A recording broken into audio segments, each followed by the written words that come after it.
O que aconteceu no Monte do Templo 3 dias atrás não foi coincidência. O que as câmeras de segurança registraram naquela madrugada em Jerusalém está fazendo teólogos e estudiosos da profecia bíblica reavaliarem tudo o que pensavam saber sobre o tempo em que vivemos. Um homem entrou onde ninguém deveria estar. Um homem fez o que era considerado impossível e, o mais perturbador de tudo, ele sabia exatamente o que estava fazendo. Enquanto o mundo dorme, os sinais se acumulam. Enquanto as pessoas vivem suas rotinas, a profecia se desdobra diante de nossos olhos. O que você está prestes a descobrir vai mudar completamente sua perspectiva sobre os eventos que estão acontecendo em Israel neste exato momento. Não desligue este vídeo, não pule nenhuma parte, porque o que vou revelar aqui conecta um evento aparentemente isolado a uma cadeia profética de 3.000 anos que está se cumprindo agora, na nossa geração. Fique comigo até o final, porque a conclusão vai te deixar sem palavras. Na madrugada da última terça-feira, por volta das 3h47 da manhã, hora local de Jerusalém, algo extraordinário aconteceu no lugar mais vigiado e disputado do planeta, o Monte do Templo. As câmeras de segurança da polícia de Israel captaram imagens de um indivíduo não identificado entrando pela porta dos Mugrabes, a única entrada permitida para não-muçulmanos durante horários específicos. Mas não era horário de visitação. Os portões estavam fechados, a segurança estava em alerta máximo, como sempre está naquele local, e ainda assim, este homem entrou. Testemunhas oculares que prestam serviço de vigilância noturna na Cidade Velha relataram à imprensa israelense algo que parece saído de um relato sobrenatural. Segundo eles, o indivíduo vestia roupas simples, claras, e carregava consigo o que parecia ser um rolo de pergaminho. Ele não correu, não se escondeu, simplesmente caminhou, com uma autoridade inexplicável, através de um dos complexos de segurança mais rígidos do mundo. Quando os guardas finalmente o interceptaram, já dentro do complexo, próximo ao Domo da Rocha, o homem teria pronunciado palavras em hebraico antigo que deixaram todos perplexos. Fontes próximas à administração do Waqf Islâmico, que controla o local, confirmaram que houve um incidente de segurança, mas se recusaram a dar detalhes, classificando o caso como sensível e sob investigação. O que torna este evento absolutamente surreal não é apenas a invasão em si. O Monte do Templo é constantemente alvo de tentativas de entrada não autorizada por grupos religiosos extremistas, tanto judeus quanto cristãos. Mas este caso é diferente por 3 razões específicas que não podem ser ignoradas. Primeira razão, o momento. Estamos a poucos dias do início do mês de Nissan no calendário hebraico, o mês da Páscoa judaica, quando historicamente os eventos mais significativos da história de Israel aconteceram. A saída do Egito, a crucificação de Jesus, a destruição do templo pelos romanos, tudo ocorreu neste período do ano. Segunda razão, o local exato. Testemunhas afirmam que o homem se dirigiu diretamente para uma área específica ao norte do Domo da Rocha, uma região que estudiosos acreditam ser o local preciso onde ficava o Santo dos Santos no templo original de Salomão. Como ele sabia? Como ele escolheu exatamente aquele ponto em uma esplanada de 144.000 metros quadrados? Terceira razão, e esta é a mais perturbadora, o que ele disse. As palavras pronunciadas pelo homem, segundo relatos não oficiais de guardas que estavam presentes, foram uma citação direta do livro do profeta Zacarias, capítulo 14. Ele teria dito em hebraico: "E naquele dia estarão os seus pés sobre o Monte das Oliveiras, que está defronte de Jerusalém para o Oriente." Por que esta passagem específica? Por que neste momento? Por que neste lugar? A polícia de Israel mantém o homem sob custódia para interrogatório, mas até o momento desta gravação, nenhuma identificação foi divulgada publicamente. Não há registros de entrada no país nas últimas 48 horas que correspondam à descrição física dele. Não há registros de hospedagem em nenhum hotel de Jerusalém ou da Cisjordânia. É como se ele tivesse simplesmente aparecido. Agências de inteligência israelenses estão trabalhando na hipótese de que possa ser um agente provocador enviado por grupos que querem inflamar tensões religiosas na região. Mas há algo que não se encaixa nessa teoria. Um provocador quer atenção, quer causar tumulto, quer ser visto. Este homem entrou no silêncio da madrugada, quando não havia multidões, quando não havia câmeras de imprensa, quando não havia ninguém para testemunhar seu ato, exceto os guardas de segurança. Se o objetivo era provocação, o timing não faz sentido. Se o objetivo era profanação, por que não danificar nada? Por que não deixar uma mensagem política?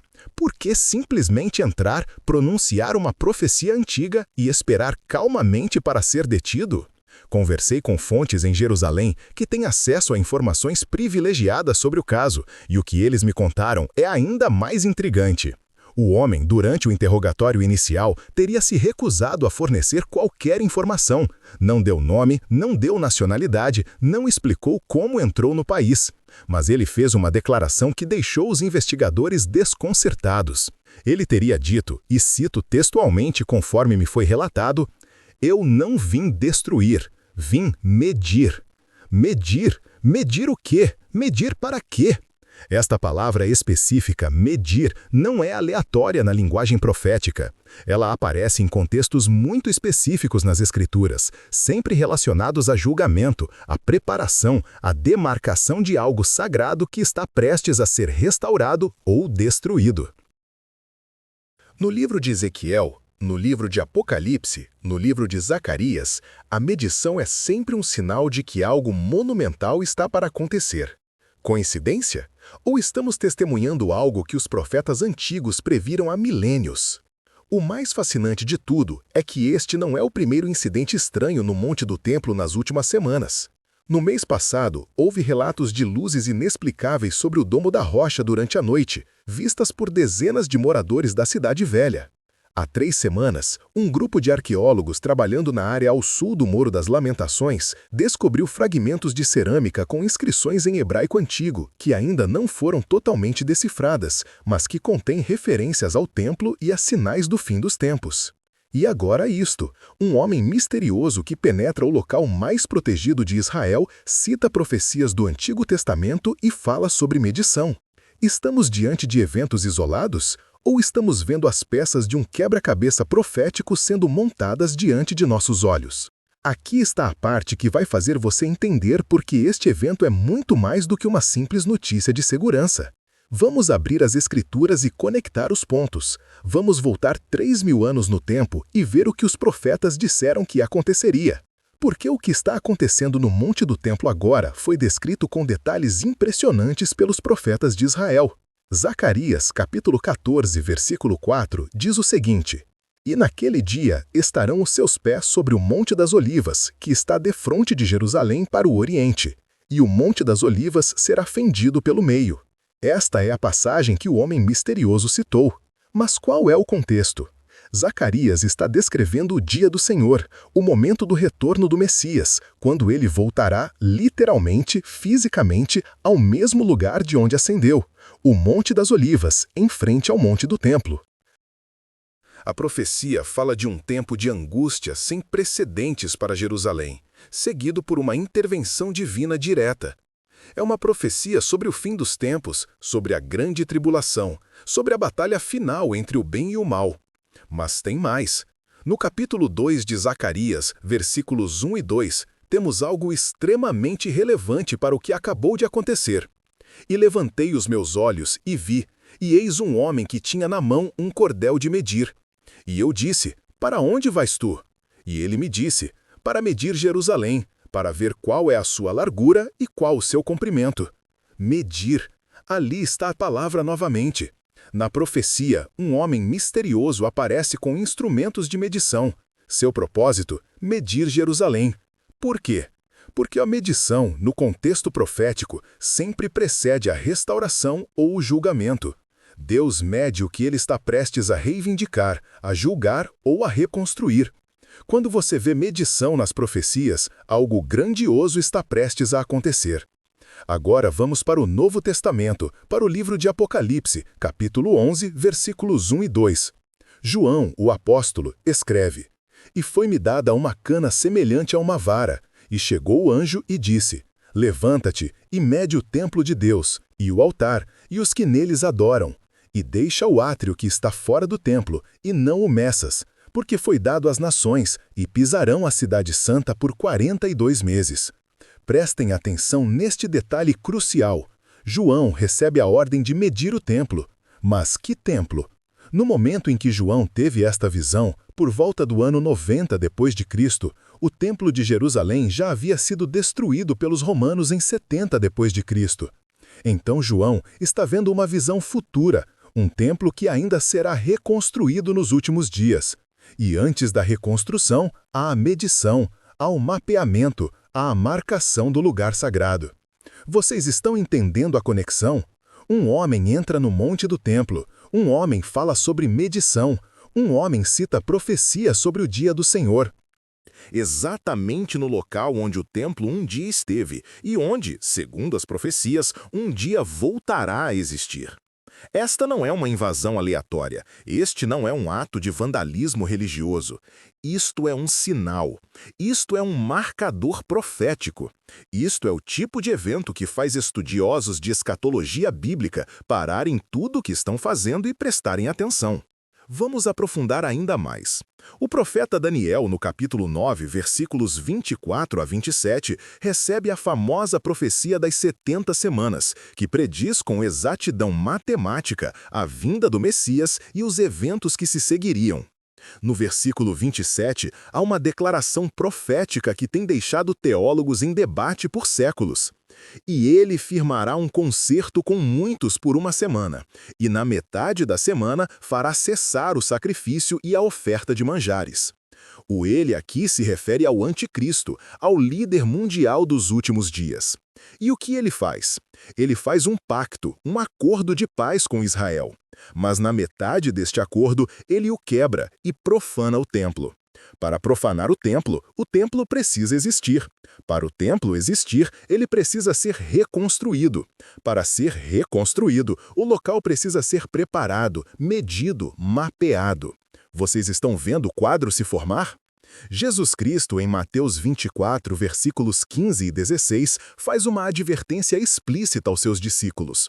Quando, pois, virdes que a abominação da desolação, de que falou o profeta Daniel, está no lugar santo, quem lê atenda? Então, os que estiverem na Judéia, fujam para os montes.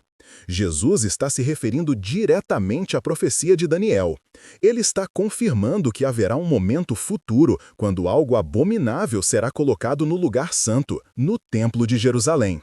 Este evento será o sinal definitivo de que a grande tribulação começou. Mas para este evento acontecer, novamente, o templo precisa existir. Precisamos de um templo físico, real, reconstruído no monte do templo. E para isso acontecer, várias coisas precisam se alinhar primeiro. Aqui está onde a situação atual se torna absolutamente fascinante. Pela primeira vez na história moderna, desde 1967, quando Israel retomou o controle de Jerusalém, há um movimento organizado, bem financiado e politicamente influente, trabalhando ativamente para a reconstrução do terceiro templo. O Instituto do Templo, sediado em Jerusalém, já recriou todos os utensílios sagrados necessários para o serviço no templo. O altar de incenso, as vestes sacerdotais, as taças de ouro, os instrumentos musicais.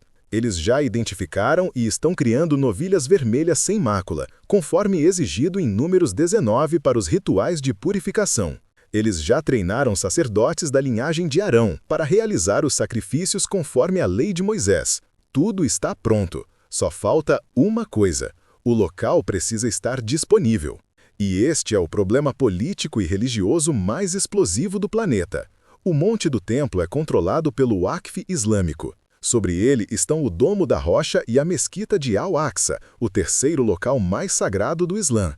Qualquer tentativa de construir o templo judaico ali significaria demolir ou deslocar estruturas islâmicas, o que desencadearia uma guerra imediata. É politicamente impossível, é diplomaticamente inviável, é militarmente suicida. A não ser que algo mude. A não ser que um evento cataclísmico, um acordo diplomático sem precedentes ou uma intervenção sobrenatural crie as condições para o impossível se tornar possível. E aqui está o ponto crucial que não podemos ignorar. As profecias não dizem que será fácil, não dizem que será pacífico. Elas dizem que vai acontecer. Ezequiel, capítulos 40 a 48, dedica 9 capítulos inteiros descrevendo em detalhes arquitetônicos um templo futuro que será construído em Jerusalém. Daniel profetizou sobre ele, Zacarias profetizou sobre ele, Jesus confirmou que ele existirá. João viu visões dele no Apocalipse. A reconstrução do templo não é uma possibilidade teológica, é uma certeza profética. A única questão é quando. E o que estamos vendo agora são os sinais de que o quando está se aproximando rapidamente. Agora vamos conectar este evento específico, a entrada do homem misterioso no monte do templo, com outros sinais proféticos que estão se cumprindo simultaneamente ao nosso redor. Porque este não é um sinal isolado, é um sinal em meio a uma constelação de sinais que todos apontam para a mesma direção. Estamos vivendo nos últimos dias antes do retorno de Cristo e do estabelecimento do seu reino. Vamos começar com o sinal mais óbvio, Israel. A própria existência do Estado de Israel moderno é o maior cumprimento profético dos últimos 2000 anos. Ezequiel 37 descreve a visão do vale de ossos secos, representando a nação de Israel dispersa, morta, sem esperança. Mas Deus profetiza: Eis que eu abrirei os vossos sepulcros, e vos farei subir das vossas sepulturas, ó povo meu, e vos trarei a terra de Israel. Esta profecia se cumpriu em 14 de maio de 1948, quando Israel declarou independência após quase 2000 anos de exílio. Nenhuma outra nação na história foi dispersa por 2 milênios e retornou à sua terra original, mantendo sua identidade, língua e cultura. Isto é sobrenatural, isto é profético. Mas tem mais. Jesus, em Lucas 21, versículos 24 a 28, fala sobre a destruição de Jerusalém e depois profetiza: E cairão ao fio da espada, e para todas as nações serão levados cativos, e Jerusalém será pisada pelos gentios, até que os tempos dos gentios se completem. Jerusalém foi destruída em 70 depois de Cristo. Foi controlada por romanos, bizantinos, muçulmanos, cruzados, otomanos, britânicos. Foi pisada pelos gentios por 1897 anos. Até junho de 1967, quando durante a Guerra dos 6 Dias, as forças israelenses retomaram Jerusalém. Pela primeira vez em quase 2000 anos, Jerusalém estava sob controle judaico. Os tempos dos gentios, como Jesus profetizou, se completaram. Este é um marcador profético massivo. Agora, nos últimos 5 anos, vimos uma aceleração sem precedentes de eventos relacionados a Israel e ao Oriente Médio. Os acordos de Abraão normalizaram relações entre Israel e vários países árabes, algo considerado impossível décadas atrás. Isto abre caminho para alianças proféticas descritas em Ezequiel 38.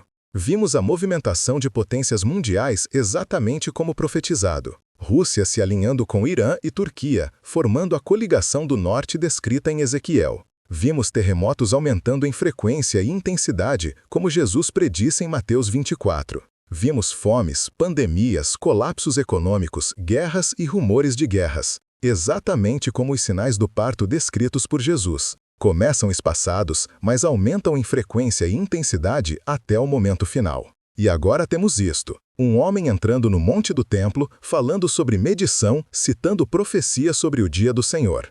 Em qual contexto isto acontece? No contexto de um movimento ativo para reconstruir o templo. No contexto de Israel sob sua terra. No contexto de Jerusalém sob controle judaico. No contexto de alianças proféticas se formando. No contexto de sinais cósmicos, desastres naturais e instabilidade global. Tudo ao mesmo tempo. Tudo na mesma geração. Tudo convergindo para o mesmo ponto focal, Jerusalém e o Monte do Templo. Há algo mais que preciso compartilhar com vocês, algo que me deixou absolutamente perplexo quando descobri. Vocês lembram que mencionei que o homem entrou no Monte do Templo no mês de Nissan? Bem, o mês de Nissan é o primeiro mês do calendário religioso judaico. É o mês da redenção, o mês do êxodo, o mês da Páscoa. Mas tem um detalhe fascinante. No judaísmo, há uma tradição antiga de que o Messias virá no mês de Nissan. Esta tradição é baseada em Êxodo 12, onde Deus redimiu Israel do Egito em Nissan, e no princípio teológico de que Deus age nos mesmos tempos proféticos. Jesus foi crucificado em Nissan, durante a Páscoa. Sua ressurreição aconteceu em Nissan. E agora, exatamente em Nissan, este evento profético acontece no Monte do Templo. Coincidência? Impossível. Vamos falar sobre as implicações globais disto tudo. Por que um evento em Jerusalém, em um monte de 144 mil metros quadrados, afeta o mundo inteiro? Porque Jerusalém não é apenas uma cidade. Zacarias 12, versículo 3 profetiza: "E acontecerá naquele dia que farei de Jerusalém uma pedra pesada para todos os povos. Todos os que a carregarem certamente serão despedaçados, e ajuntar-se-ão contra ela todas as nações da terra." Jerusalém é o epicentro profético do mundo. É o relógio de Deus. O que acontece ali afeta todas as nações, porque todas as nações, eventualmente, tomarão posição contra Israel ou a favor de Israel. Não há neutralidade quando se trata de Jerusalém. Observem a política internacional. Cada decisão sobre Jerusalém causa controvérsia global. Cada tensão no Monte do Templo faz manchetes mundiais. Por quê? Porque espiritualmente há uma batalha cósmica acontecendo ali. Satanás sabe o que as profecias dizem. Ele sabe que o retorno de Cristo está vinculado a Israel, a Jerusalém, ao Monte do Templo. Ele sabe que quando o templo for reconstruído, os eventos finais serão desflagrados. Por isso há tanta oposição, tanta violência, tanto ódio direcionado àquele lugar específico. Não é apenas política, não é apenas religião, é guerra espiritual em sua forma mais pura e intensa. E aqui está a verdade que assusta muitas pessoas, mas que precisa ser dita. A reconstrução do templo não é um evento totalmente positivo no contexto profético. Sim, ele indica que estamos perto do retorno de Cristo, mas ele também indica que estamos entrando na fase mais sombria da história humana, a grande tribulação. Paulo, em 2 Tessalonicenses 2, versículos 3 e 4, adverte: "Ninguém de maneira alguma vos engane, porque não será assim sem que antes venha a apostasia e se manifeste o homem do pecado, o filho da perdição, o qual se opõe e se levanta contra tudo o que se chama Deus ou se adora, de sorte que se assentará como Deus no templo de Deus, querendo parecer Deus." O anticristo se assentará no templo. Isto significa que sim, o templo será reconstruído, mas também significa que o anticristo profanará esse templo, desencadeando a fase final da tribulação. Então, quando vemos eventos como este, a entrada misteriosa no Monte do Templo, a medição, as preparações para o templo, estamos vendo sinais de que o relógio profético está avançando. Estamos vendo que Deus está orquestrando os eventos mundiais exatamente como ele disse que faria. E isso deve nos levar a duas respostas simultaneamente: vigilância e esperança. Vigilância porque Jesus nos ordenou a vigiar, a prestar atenção aos sinais. Esperança porque para os que creem em Cristo, estes eventos não significam terror, mas redenção. Lucas 21, versículo 28 diz: "Ora, quando estas coisas começarem a acontecer, olhai para cima e levantai as vossas cabeças, porque a vossa redenção está próxima." Permitam-me ser cristalino sobre algo. Não estou marcando data. Jesus foi categórico em Mateus 24, versículo 36. "Mas daquele dia e hora ninguém sabe, nem os anjos do céu, mas unicamente meu Pai." Qualquer um que marque data está contradizendo as palavras do próprio Cristo. Mas Jesus também disse no mesmo capítulo, versículos 32 e 33. "Aprendei, pois, esta parábola da figueira. Quando já os seus ramos se tornam tenros e brotam folhas, sabeis que está próximo o verão." Igualmente, quando virdes todas estas coisas, sabei que ele está próximo às portas. Não sabemos o dia nem a hora, mas podemos e devemos conhecer a estação. E todos os sinais indicam que estamos na estação final. Recapitulando tudo o que vimos aqui. Um homem misterioso entrou no Monte do Templo e citou Zacarias 14, uma profecia sobre o dia do Senhor. Ele falou sobre medição, algo que em todas as escrituras proféticas precede grandes eventos de julgamento ou restauração. Isto aconteceu no mês de Nissan, o mês profético da redenção. Aconteceu em uma época onde Israel existe como nação, Jerusalém está sob controle judaico, movimentos para reconstruir o templo estão ativos, alianças proféticas estão se formando e sinais globais estão se multiplicando. Tudo isto não é coincidência, tudo isto é profecia em movimento. Então, o que fazemos com esta informação? Primeiro, precisamos entender que se estes são os últimos dias, há apenas duas categorias de pessoas: aqueles que estão prontos e aqueles que não estão. Jesus contou a parábola das 10 virgens em Mateus 25. 5 eram prudentes e tinham azeite em suas lamparinas. 5 eram nécias e não estavam preparadas. Quando o noivo chegou, as prudentes entraram para as bodas, as nécias ficaram de fora. A diferença não era conhecimento. Todas sabiam que o noivo viria. A diferença era a preparação espiritual. Você está pronto? Se Cristo voltar hoje, você entraria nas bodas ou ficaria de fora? Segundo, precisamos viver com urgência santa. Não paranoia, mas urgência. Paulo escreveu em Romanos 13, versículo 11: "E isto digo, conhecendo o tempo, que já é hora de despertarmos do sono, porque a nossa salvação está agora mais perto de nós do que quando aceitamos a fé." Se a salvação estava perto na época de Paulo, quanto mais agora, 2000 anos depois. Não podemos viver como se tivéssemos tempo ilimitado. Não temos. Os sinais estão gritando que o tempo está se esgotando. Terceiro, precisamos ser testemunhas. Se você entende o que está acontecendo, você tem uma responsabilidade. Jesus disse em Mateus 24, versículo 14: "E este evangelho do reino será pregado em todo o mundo, em testemunho a todas as nações, e então virá o fim." Antes do fim, o evangelho precisa ser pregado a todas as nações. Você está fazendo sua parte? Você está compartilhando a mensagem de salvação com aqueles ao seu redor? Porque se os sinais estão corretos, o tempo para alcançar os perdidos está se encerrando rapidamente. E aqui está a pergunta final que quero deixar com vocês. A pergunta que deveria tirar seu sono esta noite. Se Deus está enviando sinais tão claros, tão específicos, tão impossíveis de serem coincidências, o que mais Ele precisa fazer para que acordemos? Um homem misterioso entra no lugar mais vigiado do planeta e cita profecias milenares sobre o fim dos tempos.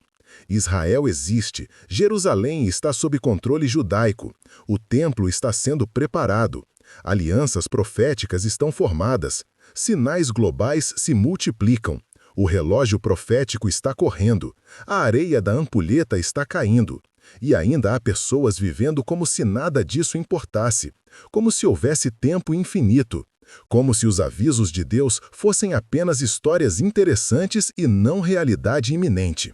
Até quando vamos ignorar os sinais? Até quando vamos adiar nossa preparação espiritual? Deixe sua opinião nos comentários. Você acredita que estamos vivendo nos últimos dias antes do retorno de Cristo? Você vê estes eventos no Monte do Templo como simples coincidência ou como sinais proféticos reais? Quero ouvir sua perspectiva. E se este vídeo impactou você, se esta mensagem tocou seu coração, por favor, inscreva-se no canal e ative as notificações. Estou monitorando os eventos em Israel diariamente e sempre que algo profeticamente significativo acontecer, vocês serão os primeiros a saber. Compartilhe este vídeo com sua família, com seus amigos, com sua igreja. Esta mensagem precisa chegar ao maior número de pessoas possível, porque o tempo está se esgotando. E se você quer se aprofundar ainda mais nos sinais proféticos que estamos testemunhando, assista ao próximo vídeo que vou deixar recomendado aqui, onde analiso as alianças proféticas que estão se formando exatamente como Ezequiel predissesse há 2600 anos. Você vai ficar chocado com o nível de precisão das profecias bíblicas. Até a próxima e que Deus abençoe você.